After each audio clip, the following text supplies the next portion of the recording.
Programme capital talk میں خوش آمدید. میں ہوں محمد جنید. جو تاریخ دی گئی ہے الیکشن کے لیے اس میں بھی اب تقریباً 2 مہینے کا وقت باقی ہے. جس طرح دوسری سیاسی جماعتیں تیاری کر رہی ہیں انتخابات کے لیے ہلکے پھلکے گلے شکوے اور شکایت کے ساتھ، وہاں تحریک انصاف کے لیے مشکلات بڑھ رہی ہیں، چونکہ سابق وزیر اعظم کے خلاف کیسز آگے بڑھ رہے ہیں، گواہ آ رہے ہیں، اور پھر الیکشن کمیشن کی طرف سے بھی تلوار لٹک رہی ہے کہ بلے کا نشان ملتا ہے یا نہیں. جو انٹرا پارٹی انتخابات کروائے گئے، اس کی صورت میں جن شخصیت کو چیئرمین بنایا گیا ہے، اس حوالے سے بھی کئی مشکلات سامنے آ رہی ہیں اور چیلنجز کا سامنا ہے تحریک انصاف کو. ایسے میں حکمت عملی کیا ہے تحریک انصاف کی، جہاں مسلم لیگ نون، پیپلز پارٹی، دیگر سیاسی جماعتیں کسی حد تک انتخابی تیاری میں کافی آگے آ چکی ہیں، اس میں تحریک انصاف کی حکمت عملی کیا ہوگی؟ ہمارے پاس آج پروگرام میں خصوصی مہمان ہیں بیرسٹر علی ظفر صاحب، پاکستان تحریک انصاف کے وکیل ہیں اور سینیٹر بھی ہیں. علی ظفر صاحب، بہت شکریہ آپ کے وقت کا. اس وقت جہاں ہم موجود ہیں دسمبر کے مہینے میں، بانی تحریک انصاف کے بغیر تحریک انصاف کا کیا مستقبل ہے اس وقت؟ اس کے لیے کیا منصوبہ بندی کی جا رہی ہے اس وقت جو پارٹی میں لوگ موجود ہیں ان کی طرف سے؟ جی دیکھیں، ہمیں یقین ہے پی ٹی آئی کو کہ ہمارے پاس سب سے جو بہترین ہتھیار ہے، سب سے جو پاورفل ویپن ہے، وہ ہے پبلک، عوام. اور عوام جو ہے وہ ووٹ کرنے کے لیے تیار بیٹھی ہے. وہ کہتے ہیں، اور آپ نے بھی سنا ہوگا، وہ کہتے ہیں کہ جو بھی مشکلات، جو بھی ہرڈلز، جو بھی خطرات آپ سامنے رکھ دیں عمران خان صاحب کے، الٹیمیٹلی ووٹ جو ہے وہ انہوں نے جا کے عمران خان صاحب کی پارٹی کو ہی دینا ہے. تو اس لیے ہم انتظار کر رہے ہیں. الیکشن 8 فروری کو ہوگا، اس میں کوئی شک نہیں ہے. سپریم کورٹ نے کہہ دیا ہے. یہ جو سارا ابہام پیدا کر رہی ہے، اس کا میں ذمہ دار الیکشن کمیشن آف پاکستان کو ٹھہراتا ہوں.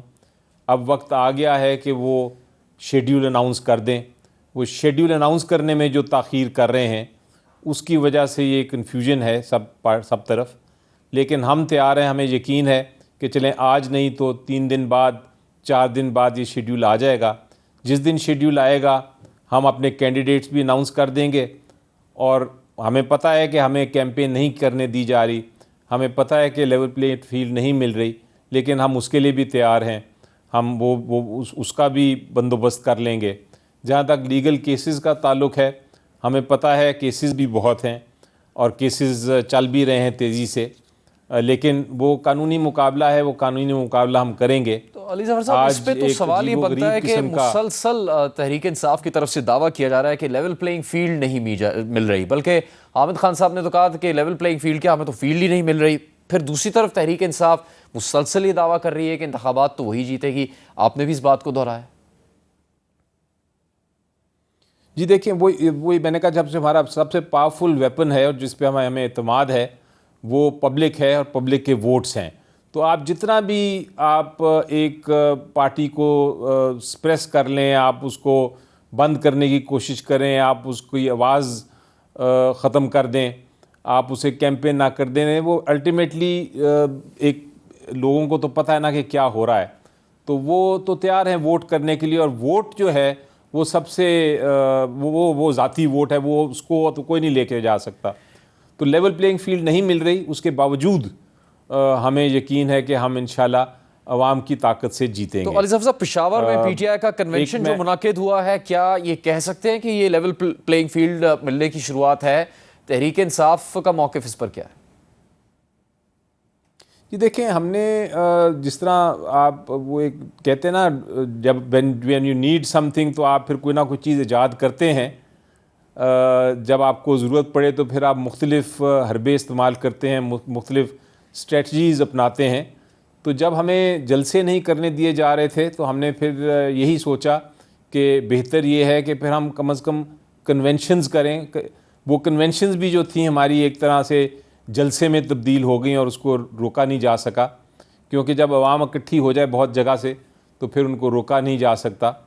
تو اس لیے اب ہم نے یہی سوچا ہے کہ کنونشن سے شروع کرتے ہیں اور پھر آگے اس کو بڑھاتے ہیں جلسوں تک. لیکن یہ کنونشن ایک بگننگ ہے, یہ تحریک انصاف کی شکایات ہے, گلے شکوے ہے. مسلم لیگ نون کے مرکزی رہنماؤں میں سے ایک ہیں خواجہ سعد رفیق صاحب, انہوں نے سوشل میڈیا پر بیان جاری کیا کہ 2018 میں عمران کو جتوانے کے لیے ان کے حلقے کے ٹکڑے کر کے مسلم لیگ نون کے زیر اثر ولیج ایریا اور صدر نکال دیے گئے تھے. اب وہ کہہ رہے ہیں کہ اس بار بھی میرے حلقے کے غیر فطری ٹکڑے کیے گئے ہیں, ہمارے مضبوط دلائل اور زمینی حقائق قبول نہیں کیے گئے, اس کے باوجود ان کے حلقے کے ٹکڑے کیے گئے. ای سی پی نے ہمارے اعتراضات کو غلط مسترد کیا. والٹن کینٹ بورڈ قومی اسمبلی کے 4 حلقوں میں بانٹ دیا گیا ہے. ہائی کورٹ میں ای سی پی کی حلقہ بندی کو چیلنج کریں گے. اب یہ واضح طور پر وہ کہہ رہے ہیں کہ تحریک انصاف کو اس کا فائدہ پہنچانے کے لیے کیا گیا ہے. تو آپ کہہ رہے ہیں کہ تحریک انصاف کو لیول پلینگ فیلڈ نہیں مل رہی, یا پھر سب کچھ مسلم لیگ نون کے حق میں ہو رہا ہے؟ یہ نئی بات ہے. میں نہیں کہہ رہا کہ مسلم لیگ کو فیورٹزم ہو رہا ہے یا ان کے لیے کوئی خاص رستہ ایک ہموار کیا جا رہا ہے. یہ تو ایک پبلک پرسیپشن ہے, یہ تو پبلک کہہ رہی ہے, اور اس کی وجہ یہاں سے شروع ہوتی ہے کہ جب یہ لنڈن کا معاہدہ ہوا اور وہ واپس آئے نواز شریف صاحب, تو ان کو آپ نے دیکھا کہ ان کو اریسٹ نہیں کیا گیا, ان کو بیل مل گئی اپیئرنس کے بغیر, پھر ان کا کیس بھی فیصلہ ہو گیا. وہ ایک کنوکٹڈ تھے لیکن ان کو جلسے جلوس نکالنے کی اجازت دی, ان کو تقریریں کرنے کی اجازت دی گئی, ان کو پروٹوکول دیا گیا. تو اس وجہ سے ایک پرسیپشن بن گئی کہ ان کو پی ایم ایل این کو فیورٹزم کیا جا رہا ہے, اور ان کی اپنی جو اتحادی جماعت تھی جو ان کے ساتھ بیٹھی ہوئی تھی حکومت میں, پیپلز پارٹی, وہ بھی پھر یہ الزام لگا رہی تھی. تو اس لیے یہ میں نہیں کہہ رہا یا پی ٹی آئی نہیں کہہ رہی, یہ تو ایک پبلک پرسیپشن بن چکی ہے. ٹھیک ہے.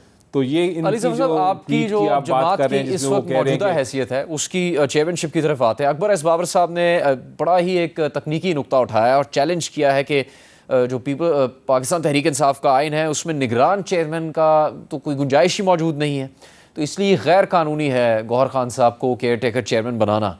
اس وجہ سے تحریک انصاف کے لیے بہت مشکل نہیں پیدا ہو جائے گی الیکشن کمیشن کی طرف سے؟ جی, سب سے پہلے تو دیکھیں جو کاغذ پہ وہ چیئرمین ہیں وہ چیئرمین ہیں بیرسٹر صاحب, وہ کیئر ٹیکر نہیں. کیئر ٹیکر صرف ایک لفظ ہے ایک ان کی رول کو سمجھانے کے لیے کہ ان کا رول مستقل چیئرمین کا نہیں ہے. وہ رول جو ہے ان کا یہ ہے کہ تب تک وہ سنبھالیں گے اس پوسٹ کو جب تک کہ عمران خان صاحب واپس نہیں آتے, جب تک کہ ان کے کیسز ختم نہیں ہوتے. تو کیئر ٹیکر کوئی اس کاغذوں میں نہیں لکھا ہوا, یہ تو ایک بیان کرنے کا طریقہ کار ہے. اور جہاں تک الیکشن ہوئے ہیں, الیکشن میں آپ کو پہلا پوائنٹ بتانا چاہوں گا کہ الیکشن میری نظر میں بالکل آئین کے مطابق ہوئے ہیں جو پی ٹی آئی کا آئین ہے.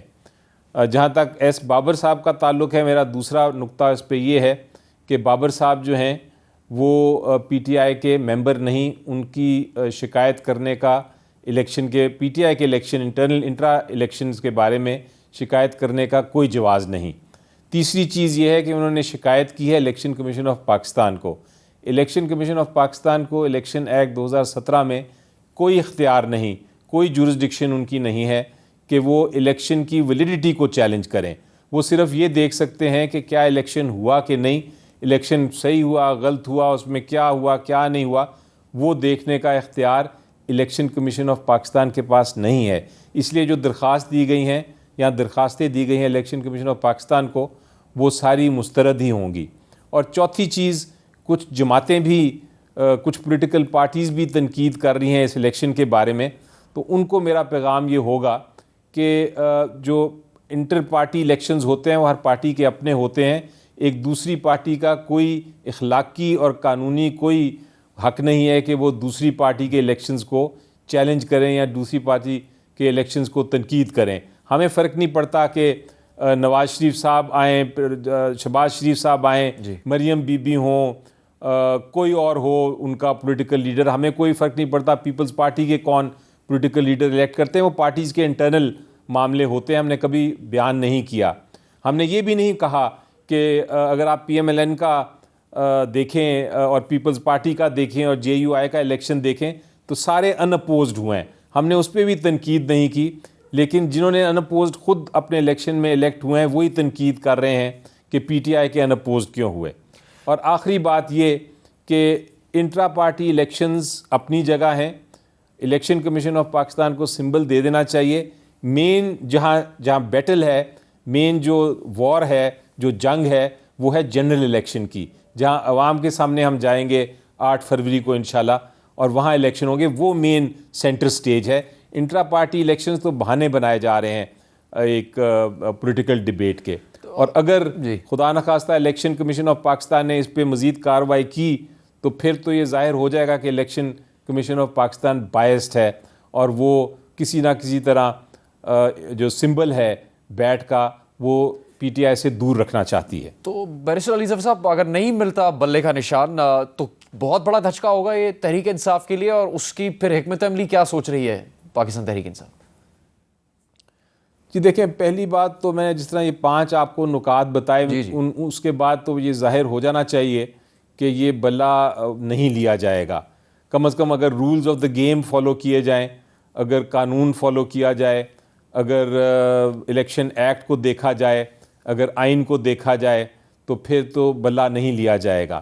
لیکن اگر آپ کا ہائپوتھیٹیکل سوال ہے, تھیوریٹیکل سوال ہے, اس سوال کے جواب کے لیے بھی میں آپ کو یہ اتنا کہہ سکتا ہوں کہ ہم نے اسٹریٹجیز بنائی ہوئی ہیں. ہم نے اسٹریٹجیز بی بھی بنائی ہے, اسٹریٹجی سی بھی بنائی ہوئی ہے, اور اگر وقت آیا تو ہم ان پہ بھی عمل درآمد کریں گے.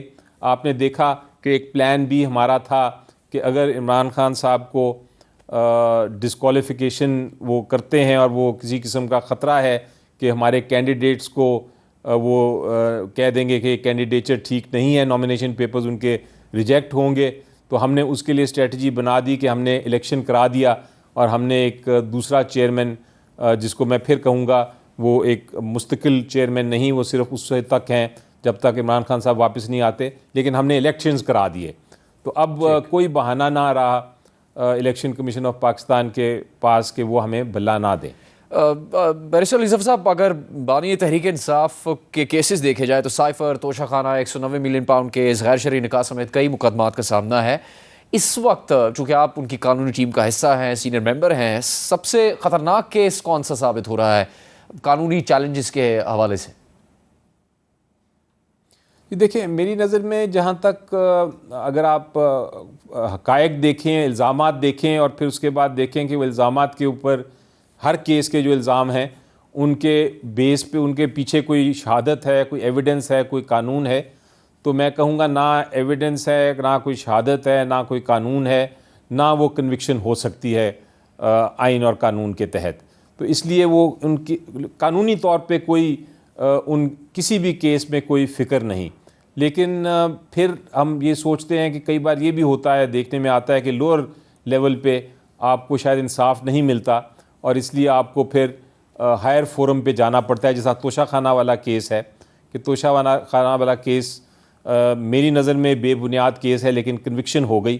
اب ہم ہائی کورٹ میں وہ کیس پینڈنگ ہے, اور وہ سینٹنس جو ہے وہ سسپینڈ بھی ہو چکا ہے, اس کی سماعت کا انتظار ہے. تو ہو سکتا ہے وقت لگے, لیکن فکر کی کوئی بات نہیں. ایونچولی الٹیمیٹلی انصاف کے تقاضے پورے ہوں گے, اور ہمیشہ میں نے دیکھا ہے کہ وہ انصاف کے تقاضے پورے ہوتے ہیں. تھوڑی دیر کے لیے مشکلات ہوتی ہیں, لیکن پھر ایونچولی جو بھی انصاف ہے وہ آ جاتا ہے.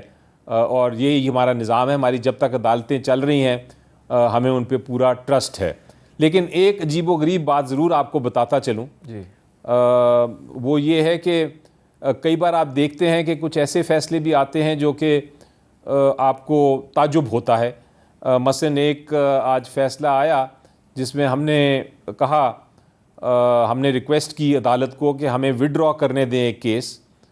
توشہ خانہ کے جو اوریجنل الیکشن کمیشن کا فیصلہ تھا اس کے خلاف کیس کیا ہوا تھا, ہم نے ریکویسٹ کی کہ ہمیں وڈرا کرنے دیں کیونکہ ہم ہائی کورٹ لاہور میں چلا رہے ہیں کیس اور ہم وہاں چلانا چاہتے ہیں. لیکن ہائی کورٹ اسلام آباد میں انہوں نے کہا کہ نہیں, ہم آپ کو وڈرا نہیں کرنے دیں گے, ہم آپ کو کیس واپس نہیں لینے دیں گے, ہم آپ کا کیس سننا چاہتے ہیں. تو یہ ایک عجیب سی قانونی پیچیدگیاں ہیں, لیکن یہ آتی رہیں گی. بہرحال جب تک قانونی پیچیدگیاں ہیں, قانونی مشکلات ہیں, وہ تو ہم قانون کے دائرے میں رہتے ہوئے ان سے ہم مقابلہ کریں گے. قانونی معاملات کی بات کی, جو مسلم لیگ نون ہے وہ یہ دعویٰ کر رہی ہے کہ 4تھی دفعہ وزیر اعظم بن جائیں گے نواز شریف. قانونی طور پر وہ بن سکتے ہیں اگر ان کی پارٹی انتخابات میں کامیابی حاصل کرتی ہے، چوتھی دفعہ وزیر اعظم؟ جی دیکھیں، ان کے سامنے دو میری نظر میں ہرڈلز ہیں یا دو مشکلات ہیں. ایک تو یہ کہ وہ جو دو کیسز ان کے ہائی کورٹ میں جو اپیلیں پینڈنگ ہیں، ایک میں تو بری ہو گئے ہیں وہ، دوسرے میں بھی ان کو بری ہونا ہے اس سے پہلے کہ وہ ان کی وہاں سے جو نااہلی ہے ختم ہو. لیکن دوسرا بڑا مسئلہ ان کا یہ ہے کہ ایک سپریم کورٹ کی بھی ججمنٹ ہے، پناما کیس جس کو ہم کہتے ہیں، اس کے اندر بھی وہ تاحیات نااہل ہوئے ہیں. اس کے کاؤنٹر کرنے کے لیے، اس چیز سے نکلنے کے لیے ایک قانون سازی کی گئی تھی، اور وہ قانون سازی میں کہا گیا تھا کہ وہ نااہلی جو ہے وہ 5 سال کے لیے ہوگی. لیکن پھر مسئلہ اس میں یہ ہے کہ قانون کے ذریعے آپ ایک پرانے ججمنٹ کو تبدیل نہیں کر سکتے. تو اس لیے وہ قانون تو اپنی جگہ آئے گا مستقبل کے لیے، ماضی میں جا کے وہ ایک پرانی ججمنٹ، پناما ججمنٹ کو ختم نہیں کر سکتا. اس لیے مجھے لگتا ہے کہ اس وجہ سے وہ ابھی تک تاحیات نائل رہیں گے جب تک کہ سپریم کورٹ اس کو اپنی ججمنٹ کو تبدیل نہ کرے. تو ان کو رجوع کرنا پڑے گا میری نظر میں سپریم کورٹ کو، اور ان کو سپریم کورٹ کو ریکویسٹ کرنی پڑے گی یا اسے استدعا کرنی پڑے گی کہ آپ میری جو نااہلی تاحیات ہے اس کو 5 سال میں کنورٹ کریں. جب تک وہ نہیں ہوگا تب تک وہ میرا خیال ہے فورتھ، اگر الیکٹ ہو بھی جاتے ہیں، اگر ان کی پارٹی آ بھی جاتی ہے میجورٹی میں، تب بھی وہ پرائم منسٹر نہیں بن سکیں گے. بہت شکریہ آپ کا بیرسٹر علی ظفر، پروگرام میں بات کرنے. تحریک انصاف کا اس وقت کا موقف اور قانونی چیلنجز کے حوالے سے بات کر رہے تھے. مسلم لیگ نون جس کے قائد کا ذکر ہو رہا تھا، ان کو مہنگائی لیگ اور کنگز پارٹی کے طعنے بھی مل رہے ہیں مخالفین کی طرف سے. ان کا اس وقت سیاسی طور پر سفر کہاں پہنچا ہے انتخابی مہم کے حوالے سے، اور جو مخالفین کی طرف سے سوال اٹھائے جا رہے ہیں اس پر مسلم لیگ نون کا جواب کیا ہے، خرم دستگیر سے بات کریں گے ایک بریک کے بعد.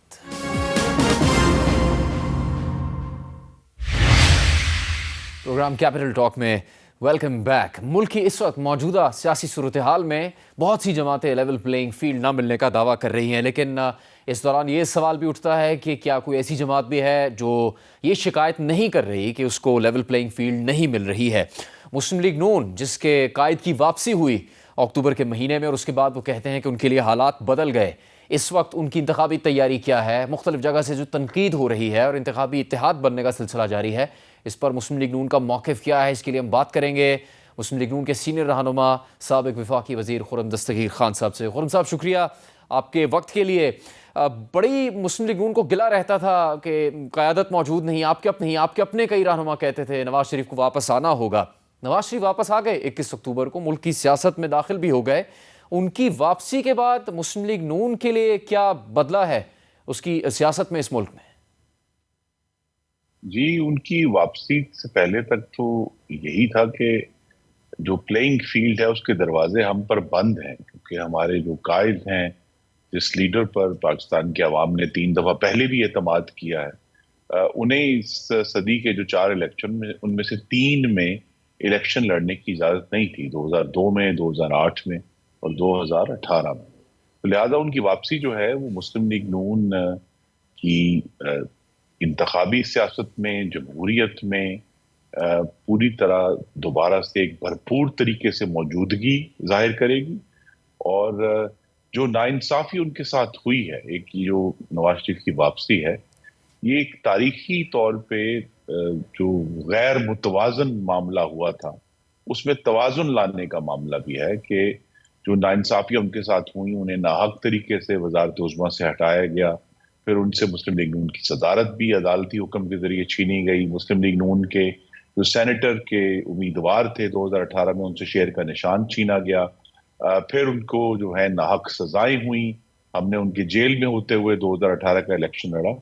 تو اب ہماری تو یہی توقع ہے کہ جو فروری میں ہونے والے انتخابات ہیں وہ صاف اور شفاف ہوں گے. ہماری کوئی توقع نہیں ہے کسی بھی ادارے سے کہ وہ ہمارے لیے پریزائڈنگ افسر اغوا کریں جس طرح ڈسکا میں ہوئے تھے، یا کوئی RTS بٹھایا جائے، یا ہمارے لیے وہ زبردستی جو ہیں وہ حکومتیں قائم کی جائیں. 2018 میں بھی ہم نے مشکل ترین حالات میں 1.28 کروڑ ووٹ لیے تھے، اور انشاءاللہ اسی جمہوری بنیاد پر میاں نواز شریف کی قیادت میں ہم پاکستان کے عوام کے پاس دوبارہ جائیں گے.